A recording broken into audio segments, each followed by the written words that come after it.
So let's start with the Mail on Sunday, Leo. What are they going with? So they've got you ghouls. They're talking about the pro-Palestinian marches. And they've got a picture of two women among the thousands on the pro-Palestine march in London brazenly revel in the massacre of dozens of young Israelis by paragliding Hamas terrorists. So why didn't the police stop them? And that's a good question, because the police announced that anyone showing support for Hamas could face arrest. And this is clearly, showing absolute support for some of the worst crimes that Hamas committed.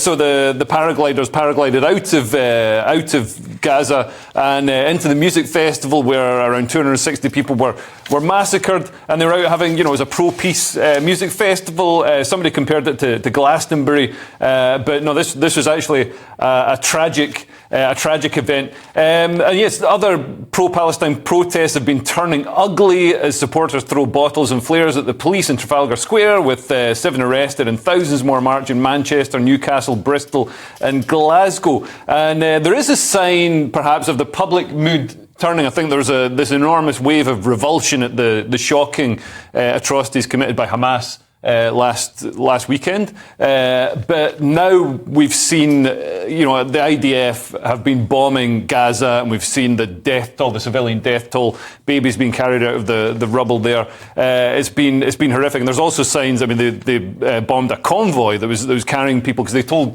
people to leave the north of Gaza. So people were on the roads trying to get out, and there's a truck that was obviously, civilians, and it got bombed. 70 died. And you've got to wonder, if they didn't have the intelligence to see the Hamas attack coming, how have they got the intelligence to know which buildings to destroy? That's, what I don't understand. Plus, Hamas are trying to keep civilians in the buildings because they want as many dead as possible for their own propaganda means. Yeah. Well, what about this march day? The question here on the Mail is, why didn't the police stop them?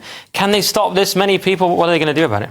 So that's a good point, actually, looking at the numbers side of it. Do you know the way it's written in the Mail seems well balanced? And whenever I notice that, I start to double check. But when they say yesterday's march for Palestine was never supposed to be a celebration of slaughter, but it was a day when social media's nasty tribalism transferred from screen to street. Exactly. That's the problem here. So it's not about having a protest, a march, whatever.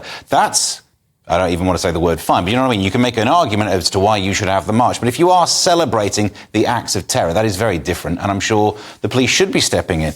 I don't know, are they doing things like having a picture of a paraglider to give some grey area in the moment? Are you going to arrest people for a picture of a paraglider, which you could argue is something else? I don't know. It seems like... Yeah, it's tricky. I think the Hamas flag is definitely a line. That one gives it away. Yeah.